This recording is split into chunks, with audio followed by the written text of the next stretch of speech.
What's going on, Mountaineer Nation? Welcome into the CRW podcast here for episode 209, our Baylor review and reaction.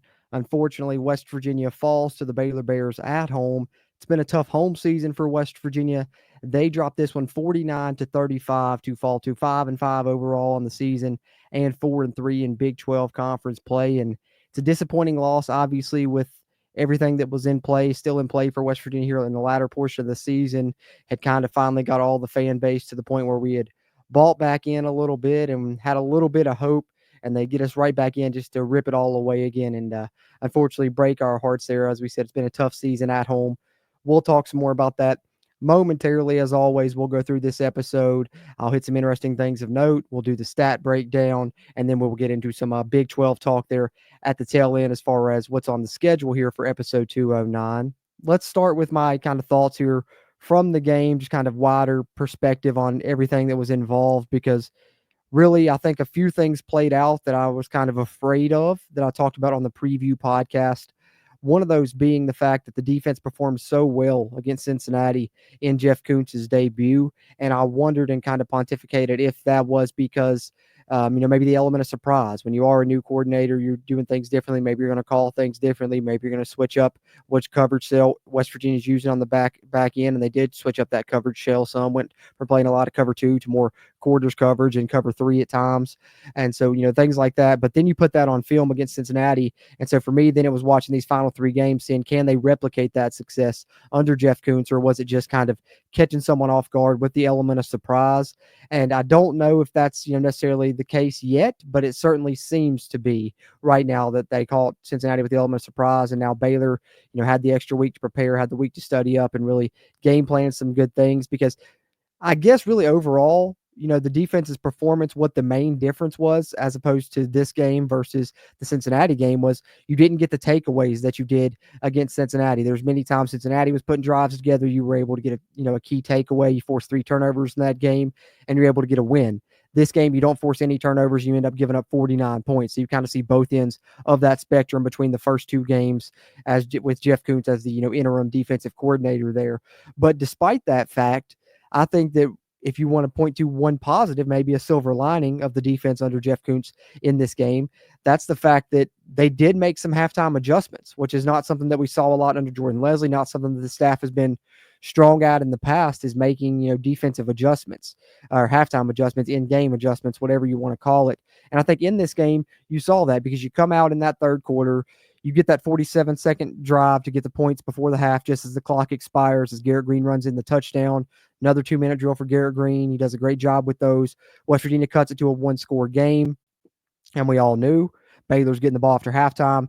Can our defense get a stop? We need a stop. Well, not only did they get the stop, they got the stop multiple times, actually, because in that third quarter, this right here is credit to Keenan Cummings here on X. Got this from him. He put this information up there. But in the third quarter, West Virginia's defense held Baylor to 0 points, just 81 total yards, and only 4 first downs in the whole third quarter. And I was at the game, and me and Steven, one of the co-hosts here at the CRW, were sitting up in the stands, and we get the stop to begin the half, and you're a little excited. You're like, okay, we're down 35-28. We're going to go down. We're going to tie this thing up. It's going to be a back-and-forth game, because to that point, really, you kind of felt like this might be like the 2012 game all over again. I mean, you look at the halftime score, you look at the halftime stats. West Virginia's offense was having one of their best performances of the year. Well, Baylor's offense was looking like they couldn't be stopped. So you finally get the stop and you're feeling like, all right, here we go. We're going to score. It's going to be back and forth second half as well. And, we got the stop that we needed to make this, where it's not Baylor's advantage and they're up 7 anymore. It'll be back and forth. But instead, that just completely flipped. West Virginia's offense, in the first half was playing well and their defense wasn't playing that good. Then third quarter comes around, your defense finally figures some things out, makes some adjustments, and your offense can't capitalize. And it's not your offense can't capitalize as far as they're just stuck in the mud, 3 and out of 3 and out. It's more frustrating because the offense was putting together drives there in that third quarter, getting deep into, Baylor territory 2-3 times and just couldn't finish, whether it was a turnover one time, Garrett threw an interception, or it was failing to convert on a fourth down. Just little minor mistakes that come up to cost you in this game. You think of the 4th and 1, 4th and 2, whatever it was. They had the missed blocking assignment. They had a nice play drawn up to Cole Taylor, could have converted. Instead, you don't get it. So I think to me, that's the key sequence of this game, especially when you look in the second half. West Virginia gets the stops, and then their offense can't capitalize. You had so many chances down 35-28. I told Steven, I was like, when they didn't score the first, I was like, I don't know if we'll get another one. We got a second chance. I was like, okay, we got a second one. We got to do it this time. Didn't score. Then I was like, no way we're getting a third one. You get a third one. You get a third chance down 35-28 and still couldn't put one into the end zone. And at that point, you just knew the writing was on the wall. Unfortunately, I mean, you hate to say that, but that's just the way that it's been. And unfortunately, it continues a bad trend for West Virginia as far as terrible third quarters at home. And yet again, it goes into the fact of a lot of people questioning why we continue to get the ball first to begin games, which sometimes other teams win the toss and defer, but when we win it, we elect to receive. I've got a stat on that, which I'm sure you guys that have been following the review shows have seen in the interesting things of note section. I'll get to that momentarily. But obviously, when you see something like the bad third quarters that you're having at home, maybe you start to realize that's not the best strategy. And shout out to Skylar Callahan for this one on social media, because WVU in their past 4 home games has scored a total of 3 points in the third quarter. So all the third quarters combined over your last 4 home games, 3 points. That's absolutely struggling terribly in the third quarter of your home games, and you're struggling at home in general. Right now, you've secured with this loss to Baylor a losing record at home. Unfortunately, now we know we were excited coming into the year. 7 home games we saw on the schedule. Oh man, we got 7 home games this year. That's going to work out well for us, especially after last season when we had such a good home record. This year, it's really flipped on its head. We're 2-4 at home, 1 home game remaining, hoping to finish 3-4. But if you lose, you will finish the season 2-5 at home. Why is that huge? Chris Anderson from 247 put it the best. It would be the second time in 133 years that WVU had lost 5 home games in one season. 1990 is the only other time it's ever happened that you lost 5 home games in one season. So not good company, not a good stat there if you're West Virginia. And it's just mind-boggling the home struggles that the Mountaineers have had to this point in the season. Really don't quite understand it, and it's just one of many mind-boggling things with this team that's kind of gone on this year, especially leading into the year. They were preaching what their goal was making it to the Big 12 title game. We need to make it to the Big 12 title game, and here you are. In November, which another thing that you continuously talk about with this staff is they've wanted to play important games in November. Here we are. We get to November. We're playing important games. You got a 4-game stretch. If you win these 4 games, of course, starting back with that game against Cincinnati, was now down to 3 games with this Baylor game. You got a great chance of potentially ending up in the Big 12 title game. You just have to do your part. And especially everything was set up for you. The Big 12 chaos continued this weekend. There was more upsets and stuff. We'll talk about that at the tail end of the episode and around the Big 12 segment. But everything was there. It was all set up for you. All you had to do was win, another quote unquote big game, an important game. And it seems like every time we get one of these set up, we get a chance to where everything's looking like, okay, maybe we're turning the corner. We just have to win this one important game, this one big game. It's going to show everybody something. We never win that game. It's been 6 years of not winning that game. And I'm sorry, I'm not trying to rant, but it is what it is, guys. You guys know in the fan base as well as I do, if you're not winning the big one, it's not going to matter, man. And we've not been able to win the big one. We've not been able to win the important one. We've beaten teams with losing records. When we get down to the teams that are not even good, the teams that are average, I would say, we struggle in that aspect even. And, you got to beat the good teams if you want to be competitive in the conference. West Virginia had a chance to show they were a competitor in the conference and remain in this race. And yet again, unfortunately, Neil Brown and his staff failed to achieve that goal. And West Virginia falls to 500 on the year, still searching for bowl eligibility with 2 games left.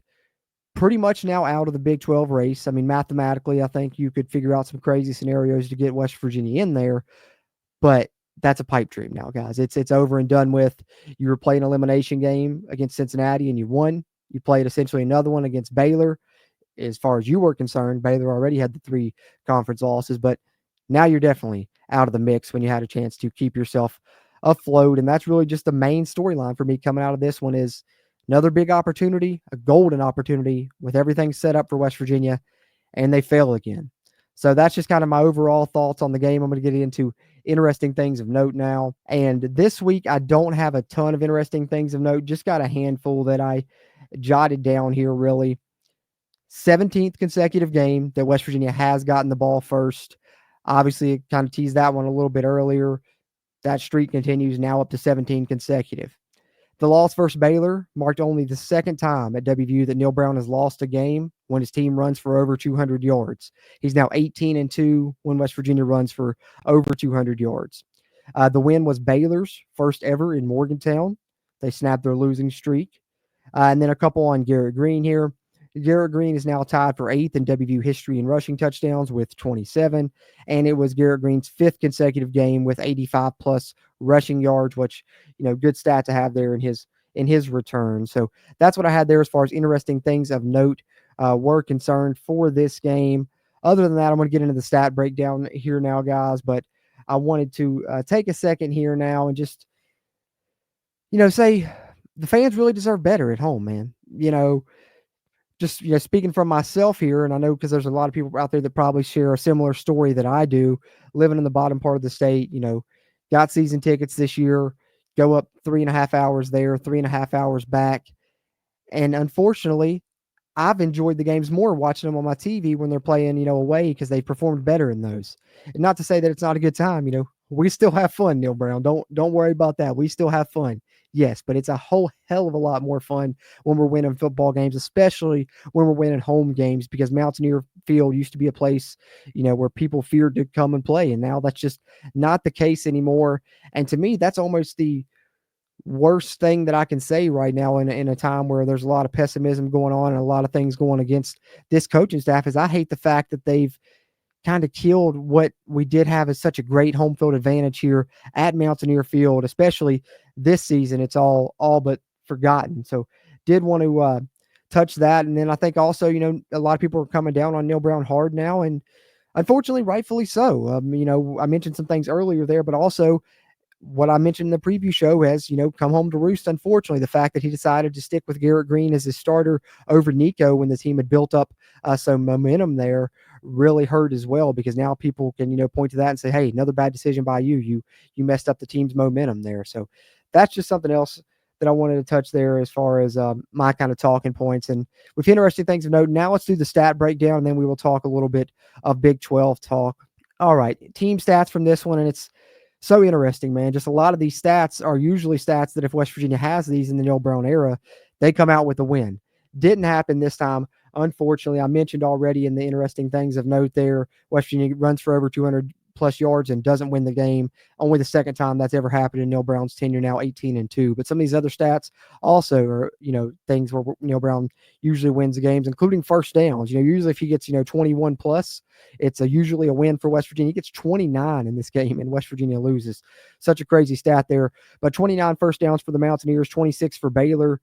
Third downs hurt West Virginia as far as them not converting on offense. And then, of course, at times this year, Neil Brown said that stat's been misleading because they've converted on fourth. Well, they didn't convert on fourth this week. They were 2 of 5 on fourth downs. And third down defense was an issue yet again, unfortunately. Had been an issue earlier in the season, did a bit of a better job of it against Cincinnati in Jeff Kuntz's first game, but that problem rears its head again. Baylor goes 8 of 13 on third down and 1 of 1 on fourth down. Total yards, 512 for Baylor, 499 for West Virginia. The Bears pass for 329. Sawyer Robertson continues his outstanding play, one of the best quarterbacks, not only in the conference, but in the country in recent weeks, and Baylor's offense continues their hot play as well. Garrett Green throws for 237 in his return. Unfortunately, did throw an interception there that was pretty costly when I was talking about WVU still down 35-28. That happened then. 262 rushing yards for the Mountaineers. Had over 200 in the first half, actually. 183 for Baylor, but they did have a couple of plays that really hurt West Virginia, including a long touchdown run. 9 penalties on the Bears, 3 on the Mountaineers. Baylor wins the turnover battle. They didn't turn the ball over. West Virginia turned it over once. Like I said, not forcing turnovers, one of the main differences for the defense this week. But West Virginia does win time of possession, 32-28. So you look there, West Virginia low penalties. West Virginia wins time of possession. West Virginia runs for over 250 yards. West Virginia has 29 first downs. All four of those things are usually things you look at following a West Virginia win, but not this time. 49-35, Baylor comes out on top after a stronger second half. West Virginia didn't score until garbage time in the second half, and that was essentially the difference in the game as West Virginia's offensive second half collapse. But box score wise, let's talk about some of the individual stats here for the Mountaineers. So we mentioned Garrett Green, strong performance in his return. I do got to credit him for that. I know you can question the decision making at times. I know obviously the completion percentage still isn't there. I know he still threw an interception that was costly. All of those things, yes, I'm with you. I get that. But also, West Virginia is not in a position to, make this a game to where they're only down 7 in the second half without Garrett Green's performance, especially in the first half. A lot of the things that he was doing and has really carried West Virginia offensively in this game. 237 passing yards, 129 rushing yards, and 2 touchdowns. Had 22 carries, probably more than you want him to carry the ball, probably more than you want him to throw the ball as well. But that's just kind of how the game unfolded. 16 for 67 for Jaheim, 9 for 60, and a touchdown for C.J. Donaldson. He probably could have afforded a few more carries. Receiving wise, 3 for 71 for Cole Taylor to lead in yards. For Hudson Clement to lead in yards. Cole Taylor leads in receptions with 5, picks up 56 yards and a touchdown. Justin Robinson, 2 catches, 36 yards, and Traylon Ray, 3 catches, 22 yards, and a touchdown. And obviously, this is, of course, where we have to address the ugly injury. You hated to see it, especially for a guy that's been really having some strong games recently and was standing out, getting separation again in this game. And just one of those freak things, unfortunately, it was like almost right directly in front of where our seats are in our section there. And just saw it happen and said, yeah, that's not good. And of course, obviously, I'm sure a lot of you guys have seen it on social media, just a kind of gruesome injury, unfortunately, and Traylon Ray out for the rest of the season, obviously, and you hate it. And just, thoughts, good prayers, well wishes there to Traylon Ray as he recovers from that injury, as West Virginia will be without him for the remainder of the season. Couldn't not address that one. Then you get 2 catches for 19 yards for Rodney Gallagher, 1 for 16 for Day Farmer, finally getting him involved, and then a catch each for Jaheim, Preston, and CJ. So those are the West Virginia offensive stats. Like I said, not a bad game when you look at the team stats, here, and you look at the box score. But when you watched it, you knew that the second half collapse really hurt. And this offense, I think you can obviously point blame at both sides. You can point blame at the defense for, not hardly being able to stop Baylor outside of that third quarter. Obviously not a good performance on their end. And then you can point at the offense for not, holding up their end of the bargain. West Virginia just has not done a good job of complementary football this season, something that they strive for. Hasn't happened a lot. You've had games where special teams has played good. You've had games where special teams and defense has played good. You've had games where offense has played good. But you've not had a game where all three have played good together. Arguably at this game, you had all three play good at different points in the game, but can't have that moment where they're all gelling yet, and that cost you yet again. And then as far as the West Virginia defensive stats are concerned, Reed Carrico, strong performance, 16 total tackles. Anthony Wilson, 15 tackles, 9 of those being solo. Trotter gets 9 tackles, sat out the first couple of series of the game. Neil Brown mentioned that it was because he didn't practice all week, but failed to mention whether that was due to an injury or due to, a disciplinary situation or what was going on there. But it was obvious to me, and I think it cost you on those first couple of drives as Baylor scored, and I literally was asking Steven sitting beside me, where's Trotter? Why is Trotter not on the field? They never said anything about Trotter being hurt. Where's he at? And then finally comes in the second quarter there, I think the third series for the defense, and performed well while he was in there. And then you get a TFL from KK Tarnu. You get a sack from Sean Martin and a TFL. West Virginia's only sack of the game. I think Baylor's offensive line did a really good job. They really keyed on TJ Jackson, and they really held West Virginia's pass rush at bay. And West Virginia wasn't able to, create that havoc that they created against Cincinnati, and they weren't able to get those turnovers, because of that as well. Which, goes back to my key to victory for this game was getting some pressure on Robertson, creating some more of that, good pass rush to lead to some of that havoc that allowed you to get those turnovers against Cincinnati. Didn't happen this game, didn't get it, and you don't get the victory. So I think that key proved to be vital. Didn't happen for West Virginia.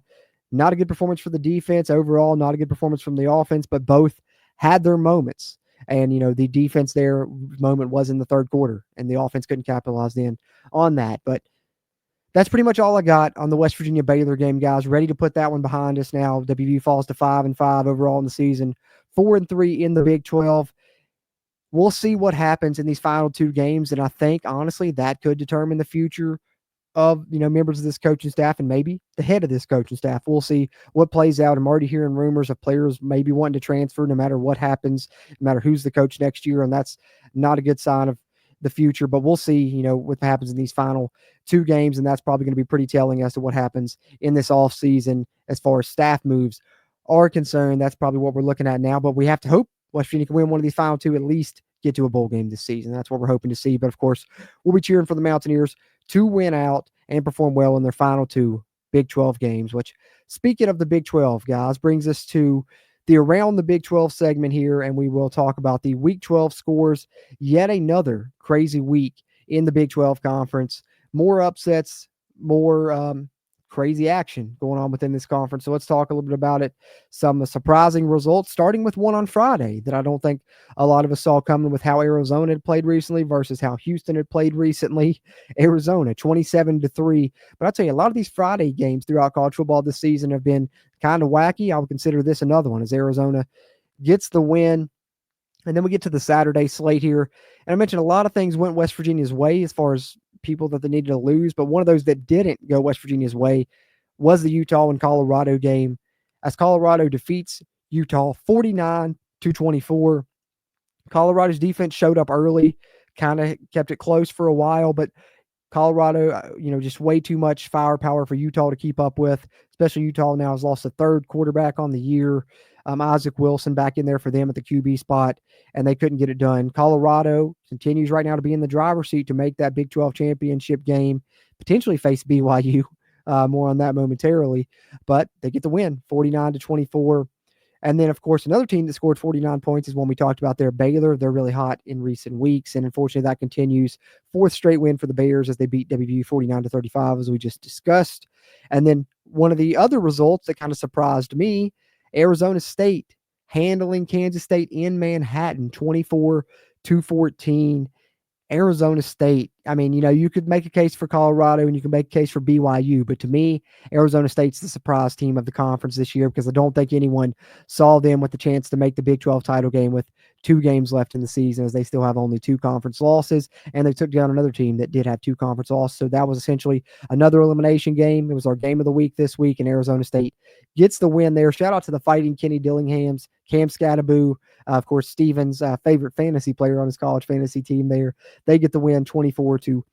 And then Iowa State taking down Cincinnati 34-17 in Ames. Iowa State bounces back after a couple of, tough weeks there, find a way to right the ship and handle Cincinnati 34-17. And, don't look now as far as we're concerned as West Virginia fans, because when we beat Cincinnati, we were saying, hey, we beat a winning team. But now another loss. Who knows if they'll win the season as a winning team? Could not be another check mark in Neil Brown's corner. Could be one that goes in the opposite direction of beating teams that, he has beaten, unfortunately. And that's the ones that have, losing records and losing conference records. Usually we haven't done a good job beating winning teams in this conference, even over the past couple of years, even back last year. We didn't, even despite our good record. But nonetheless, I digress on that. It's enough of the rant on this coaching staff. I think you guys get where I'm coming from there. But Iowa State gets the win 34-17. And then the nightcap in the Big 12 produced maybe not the most surprising result, but the biggest result that, sends shockwaves throughout the conference, as this crazy conference just gets even crazier, as the one sure thing you had was an undefeated BYU that was kind of staying out of the craziness involved throughout the rest of the conference. But hey, they've thrown their hat in that ring now. They flirted with danger a couple of times in recent weeks and been able to escape late.